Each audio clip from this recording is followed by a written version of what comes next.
ओम हर हर महादेव। आज मैं करवा चौथ व्रत कथा सुनाने जा रही हूँ। जो इस व्रत को कथा को करता है और सुनता है उसको सौभाग्यशाली स्त्री कहलाता है। जिसका जो लोग करवा चौथ व्रत रहते हैं वो लोग अवश्य कथा सुने, जो लोग नहीं भी रहते हैं वो भी सुन सकते हैं। कुंवारी लड़कियां भी यह व्रत रखती हैं।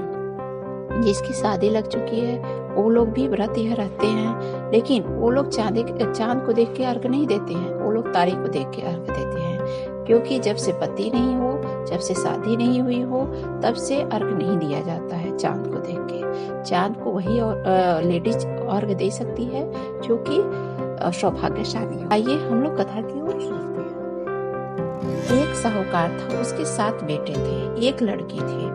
साहूकार के लड़के लड़कियों में बहुत प्रेम था। वह अपनी बहन को बहुत मानते थे और उनसे वो जब आते थे तो अपनी बहन को साथ लेके भोजन करते थे। कुछ ही दिनों के बाद उस लड़की का शादी हो गया, वह ससुराल चली गई। शादी के बाद में जब वो एक करवा चौथ पे लौट के अपने घर आई तो वो व्रत रखी, और जब व्रत रखी अपने भाई बहनों के साथ, भाभीयों के साथ व्रत रखा। फिर उसने सब लोग उस दिन जब उसके भाइयों ने आए बाहर से काम से, फिर उसके बाद में काम से आए तो लौट के तो फिर देखे तो खाना भोजन करने बैठे तो उनकी बहन भूखी प्यासी पड़ी हुई थी, वो व्याकुल हो रही थी वो प्यास से। वो भाइयों से देखा नहीं गया। छोटा भाई बहुत मानता था, उसे देखा नहीं गया। उसने कहा चल भाई कुछ काम करते हैं, क्योंकि बहन हमारी भूखी प्यास पड़ी हुई है, कुछ ऐसा करते हैं कि जिससे कि हमारी बहन भूखी न रहे। चलो कुछ आगे चल के हम लोग आग जला देते हैं। और आग जला दिए और पोट पे, फिर उसके बाद में एक चलनी रख दिया, जो चलनी होता है जिसमें मूंग दे, उस वही पोट में रख दिया एक चलनी, और रख के और उस ऐसे रखने से जैसे लग रहा था कि चांद पड़ती थी। बहन ने अपने भाइयों से कहा कि चांद निकल आया है।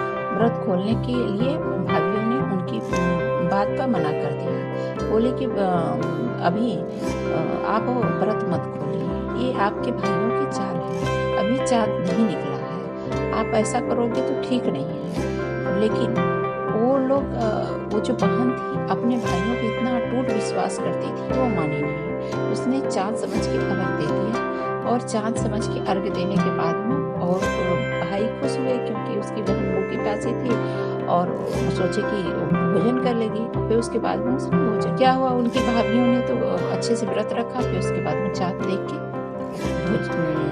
के ही अर्घ दिया। फिर उसके बाद में भोजन किया। उनके साथ सब तहस नहस हो गया, पति की देहांत हो गई।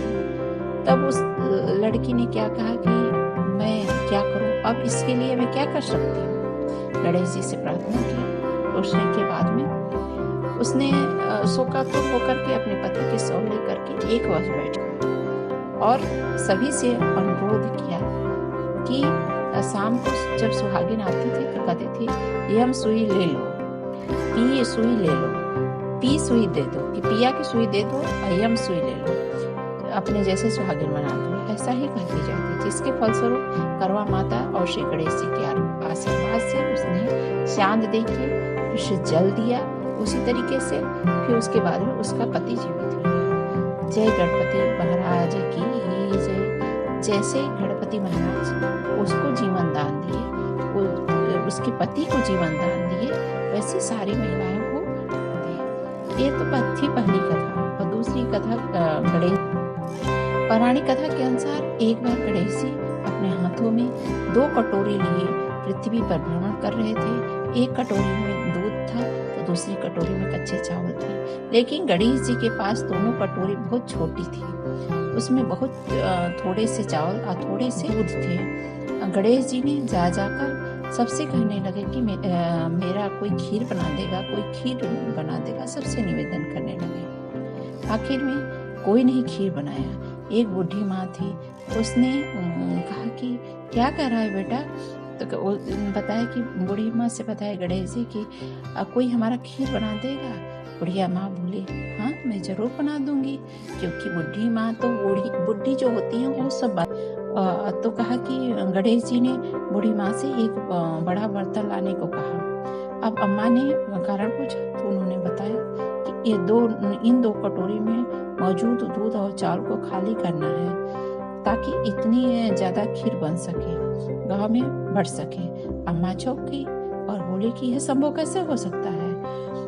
ला, मैं तुम्हारा चावल से और दूध से मैं बना देती हूँ। गणेश जी के कहने पर 2 बड़े बर्तन लेके आई, उसमें चावल और दूध डाल दिया। इसके बाद बर्तन चावल और दूध से भर गया। उसे देख करके अम्मा चौंक गई। उन्होंने खीर बनाना शुरू किया। बूढ़ी अम्मा खीर बनाकर बाहर गांव वालों को बुलाने के लिए जाने लगी और गणेश जी से बोली कि आप नहा लीजिए, इसके बाद आप भी भोग लगा दीजिएगा। गांव में खीर तभी बटेगा जब आप भोग लगाओगे। बूढ़ी अम्मा गांव वालों को बुलाने के लिए बाहर चली गई। तभी उनकी बहू ने भूख से तड़फड़ा रही थी। तभी उसके मन में लालच आया कि थोड़ा खीर मैं खा लूं। तो उसने थोड़ी सी खीर कटोरे में निकाल के गणेश जी को छींटा लगाई और छींटा लगा के ऐसे भोग लगा के और पेट भर के खा लिया। अम्मा ने आई जब बाहर से तो गणेश जी से कहा, भोग लगा लो बेटा। अम्मा ने कहा, तो गणेश जी ने कहा कि नहीं, मना कर दिया। तो अम्मा ने कारण पूछा तो उन्होंने बताया, माई खीर का भोग तो पहले से ही लग चुका है। गणेश जी ने बताया कि खीर किसी और ने नहीं बल्कि तुम्हारी बहू ने ही खाई है और भोग लगाई है। यह जानकर अम्मा दुखी हो गई। तब गणेश जी ने समझाया कि खीर नवजात बालक ने खाई है।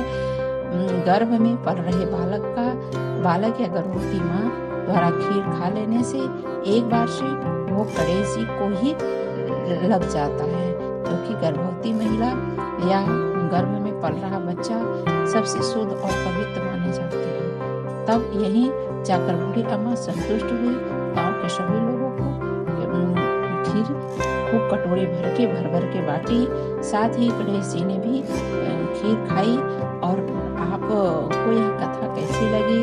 गणेश जी की महिमा से उनके घर में खूब अपार धन दौलत हो गया, बुढ़ी माँ के घर में। यदि आपको भी अपार धन दौलत चाहिए तो गणेश जी की पूजा किया कीजिए।